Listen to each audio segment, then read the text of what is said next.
Que a paz do nosso Senhor e Salvador Jesus Cristo esteja com você, meu irmão e minha irmã. E na manhã de hoje nós vamos ver as lições de Lázaro.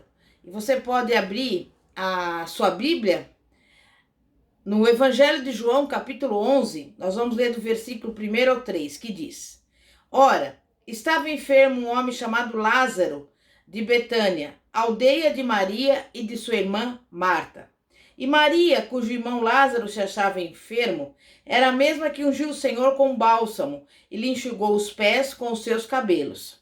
Mandaram, pois, as irmãs dizer a Jesus: Senhor, eis que está enfermo aquele que tu amas. E eu digo a você, meu irmão e minha irmã, imagine como Maria e Marta devem ter sentido quando seu irmão Lázaro ficou doente. Tudo ia bem. Desde o momento em que Jesus os visitou, nada mais era como antes. Havia uma nova paz, uma nova alegria, um novo sentido para o amor que permeava a casa toda.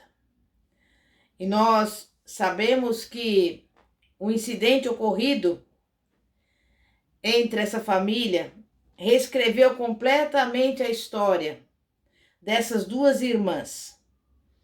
E em seguida aconteceu a enfermidade de Lázaro. Essa passagem contida no Evangelho de João não mostra detalhes sobre a doença de Lázaro. A doença parecia grave, mas Jesus viria. Lázaro seria curado e a vida deles continuaria como antes. Quando as notícias sobre Lázaro chegaram, Jesus lhes disse que a enfermidade não era para a morte, mas para a glória de Deus, para que o Filho de Deus fosse glorificado por ela. Mas Marta e Maria não imaginavam as reviravoltas dessa história. Elas temeram que a história do seu irmão tivesse terminado e que não havia mais esperança. Vamos ver o que Marta e Maria aprenderam através da história de Lázaro. Em primeiro lugar, a vontade de Deus nem sempre opera em linha reta. Como Paulo nos explica em Romanos 8:28, todas as coisas contribuem juntamente para o bem daqueles que amam a Deus, daqueles que são chamados por seu decreto. É o decreto de Deus, e não o meu ou o seu, que deve prevalecer. Satanás faz o que pode para colocar tudo a perder, mas Deus neutraliza as manobras diabólicas com um único movimento. Deus pega o pior de Satanás e o transforma no melhor. Quando Deus deu a José o sonho da lua e das estrelas inclinados diante dele, o rapaz percebeu que já havia grandes coisas guardadas para si. Ele não esperava uma viagem para o Egito, mas o plano de Deus era muito maior do que qualquer coisa que o jovem José poderia imaginar. Ele usou aqueles anos de escravidão e prisão para moldar um homem que salvaria da fome, não apenas a sua família em Israel, mas todo o mundo conhecido da época. Quando o rei Dario foi compelido a lançar Daniel, por exemplo, na cova dos leões, ele não tinha ideia de que o seu resgate serviria para a conversão de uma nação inteira. E eu digo a você, Deus tem um plano, Deus tem um propósito, mas o plano de Deus não segue a lógica humana. Às vezes, pode parecer que vai contra tudo o que acreditamos sobre Deus. Embora não consigamos entender os métodos divinos, isso não muda o fato de que Deus é amor. Mesmo quando esse amor parece tardar, como aconteceu na história de Lázaro. O senso comum declara que Jesus deveria se desprender de tudo aquilo que ele estava fazendo e viajar imediatamente para Betânia, ao saber da enfermidade de Lázaro. Em vez disso, quando as más notícias chegaram, ele ficou ainda 2 dias no lugar aonde ele estava. E eu digo a você, o amor de Deus às vezes tarda para o nosso bem, mas para a sua glória. Como seres humanos, temos a tendência de esperar motivos racionais para tudo. Embora não seja possível compreendermos inteiramente porque o amor de Deus às vezes tarda, podemos descansar. E podemos descansar certos de que esse amor está sempre trabalhando em nosso favor. Talvez Deus não haja conforme os nossos horários, mas Ele sabe a hora certa para fazer o melhor. E Ele sempre faz o que é melhor para nós. Porque os caminhos de Deus não são os nossos caminhos, mas o seu caráter é e permanece fidedigno. Em outras palavras, não devemos nos atormentar, mesmo quando parece que a esperança morreu. Não somos capazes de ver o fim da história. Marta e Maria, enquanto esperavam pela chegada de Jesus, sentadas junto ao leito de morte de Lázaro, só podiam se apoiar no conhecimento que tinham do caráter do Mestre. O que elas sabiam era suficiente para sustentá-las. Elas sabiam que Jesus amava Lázaro. Sabiam que Jesus tinha poder para curar. Elas estavam cientes de que Jesus saberia o que fazer, embora devam ter lutado contra o medo, contra a dúvida, mas elas tinham a certeza fundamental de que Jesus faria tudo certo. E eu digo a você, se você está lutando para persistir em meio às circunstâncias difíceis, lembre-se sempre da fidelidade de Deus. Ele não te deixará cair. Ele te ama intensamente e deseja apenas o melhor para você. Por isso, nunca coloque um ponto final, onde Deus coloca apenas uma vírgula. Normalmente, a pessoa interpreta a demora de Deus como uma negativa. Mas a história de Lázaro, ela nos diz que a demora em responder não é sinal de indiferença de Deus, ou então de que Ele não está nos ouvindo. É um sinal do seu amor. A demora vai nos ajudar, vai nos tornar mais fortes. Jesus poderia ter dito uma palavra e Lázaro ficaria bem. Ele fez isso, como sabemos, pelo criado do centurião romano. Também agiu assim no caso da filha da mulher sírio-fenícia. Mesmo sem estar presente fisicamente, Jesus curou com apenas uma palavra. E ele poderia ter feito o mesmo com Lázaro. Mas os caminhos de Deus não são os nossos caminhos. E o seu tempo raramente coincide com o nosso. É por isso que devemos confiar em seu tempo e no seu caráter.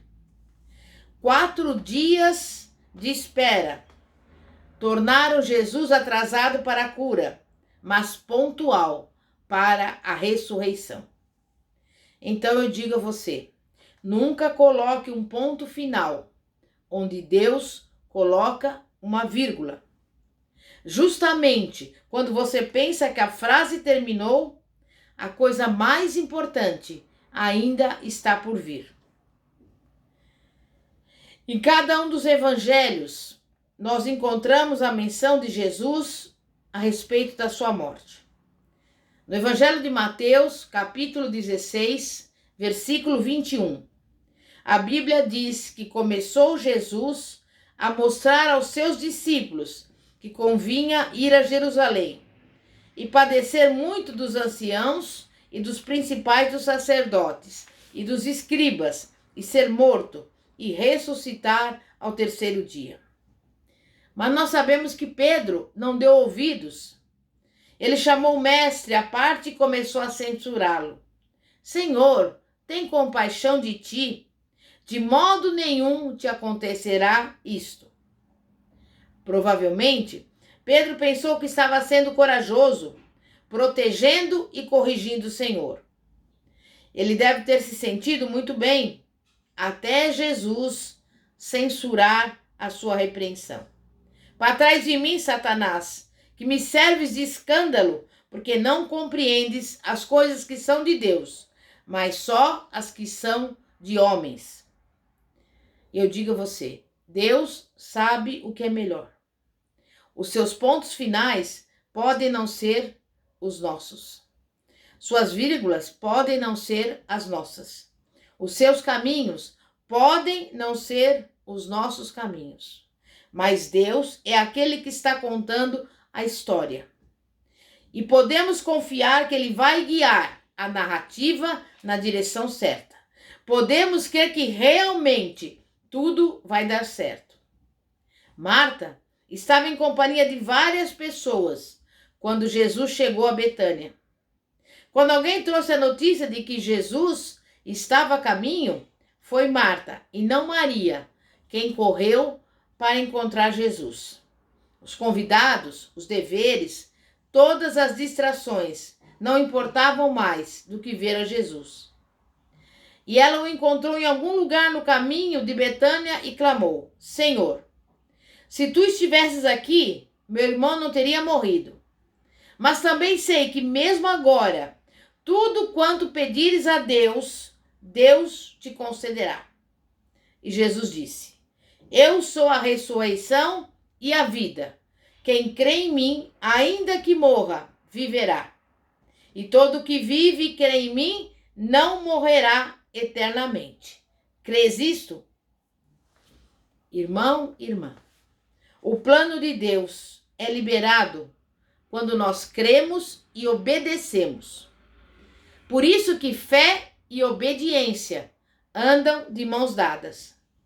É preciso ter fé para escolher a obediência. Mas quando Deus faz uma promessa ao nosso coração, podemos crer em sua palavra. E foi exatamente o que Marta fez. Quando ela creu, a sua fé foi restaurada. E isso ajudou a tomar o passo seguinte: obedecer às palavras de Jesus, mesmo que elas parecessem completamente impraticáveis. E eu digo a você, se você agir desta forma, saiba que precisamos de obediência para escolher a fé. Quando Jesus chegou a Betânia, Lázaro estava morto e já estava sepultado havia 4 dias. Mas Jesus mandou retirar a pedra. Marta não estava entendendo nada. Marta precisava ter fé naquilo que estava acontecendo naquele momento. Não te hei dito que se creres verás a glória de Deus? Perguntou Jesus. É a mesma pergunta que Jesus nos faz hoje. Você vai crer? Quando Jesus ficou em pé, ao lado da sepultura e disse: Lázaro, vem para fora. Sabe o que aconteceu? O inferno tremeu. Em questão de semanas, o domínio da morte sobre a humanidade, no passado, no presente e no futuro, seria completamente destruído. Jesus sabia que teríamos conflito com o conceito de ressurreição. Sabia que teríamos dúvidas quando o seu túmulo ficou vazio. Quando Jesus trouxe Lázaro da morte, ele colocou por terra a mentira de Satanás de que o fim é peremptório. O fim nunca é o fim, é apenas o começo. A verdade de Lázaro e o segredo da ressurreição é: se Jesus Cristo pode transformar morte em vida, tristeza em alegria, sofrimento em triunfo, então nada, absolutamente nada realmente ruim pode tocar as nossas vidas novamente. Dificuldades podem surgir, mas tudo que se torna um pano de fundo para um acontecimento maior e mais glorioso. Hoje nós sofremos, hoje não entendemos, mas um dia na glória vamos entender que a mão de Deus sempre esteve sobre nós o tempo todo. Por isso, talvez você esteja aí chorando, clamando, achando que o Senhor te abandonou. Mas saiba que o Senhor, Ele está vendo o seu problema. E eu digo a você que o Senhor quer mudar a sua vida. A sua história ainda não acabou. A sua história ainda não chegou ao fim. Então, que nós possamos, no dia que se chama hoje, entregar a Deus a nossa vida, crendo e confiando de que Ele tem o melhor para nós, de que Ele é o Deus Todo-Poderoso, Criador dos céus e da terra, que mudou a história dessa família, de Marta, Maria e do irmão Lázaro, quando parecia que tudo tinha acabado. Na realidade, estava tudo recomeçando. E através do exemplo de Lázaro, eu quero que você guarde no seu coração que o Senhor quer reescrever a sua história. Aparentemente, tudo está acabado e terminado, mas quem coloca, na verdade, o ponto final não somos nós, nem os parentes, nem os vizinhos, é o Senhor. E Ele está, no dia de hoje, reescrevendo a sua história e a minha também, em nome de Jesus. Você crê nisso? Como o Senhor Jesus disse, se creres, verás a glória de Deus. Vamos orar. Santíssimo Deus e poderoso Pai, Pai de nosso Senhor e Salvador Jesus Cristo, Pai, muitas vezes achamos que não existe saída, que não existe mais jeito, mas nós olhamos hoje, Pai, a história de Lázaro. Ele já estava enterrado já há 4 dias, cheirava mal e aparentemente não havia mais condições de ter esperança, porque segundo o olhar humano, não seria possível que ele saísse daquela sepultura. Mas tu és ressurreição e vida. E naquele momento, Pai, onde o Senhor chamou Lázaro para fora, mandou tirar a pedra e o chamou, o Senhor reescreveu a história de Lázaro e de toda a sua família, para nos mostrar que os nossos caminhos não são os seus caminhos, e para que nós venhamos saber que todas as coisas conjuntamente colaboram para o bem daqueles que amam a Deus, segundo o seu propósito. E o Senhor tem um propósito na vida de cada um de nós. E eu, neste momento, entrego a vida minha, entrego a vida das pessoas que estão agora ouvindo e vendo este vídeo, para que elas possam saber que o Deus Todo-Poderoso, Criador dos céus e da terra, é fiel. E Ele quer mudar e transformar a vida daqueles que aparentemente acham que não tem mais esperança, que não tem mais saída. Mas Tu és, Pai, a nossa esperança. Tu és o Todo-Poderoso. E para Ti não existe nada demasiadamente difícil. E a Tua palavra nos diz, tudo que nós pedimos em oração, crendo, receberemos. E pelos olhos da fé, nós recebemos no dia de hoje a nossa bênção, a nossa vitória e o nosso milagre em nome de Jesus. Amém? E graças a Deus. Eu convido você a acompanhar o nosso canal do YouTube, Igreja Poder de Cristo. E se você quiser falar comigo, você poderá ligar no seguinte telefone, 0 operadora 11 9 4229 55 33. Repetindo, 0 operadora 11 9 4229 55 33. Que a paz do nosso Senhor e Salvador Jesus Cristo esteja contigo, meu irmão e minha irmã. Amém e graças a Deus. Glória a Deus. Aleluia.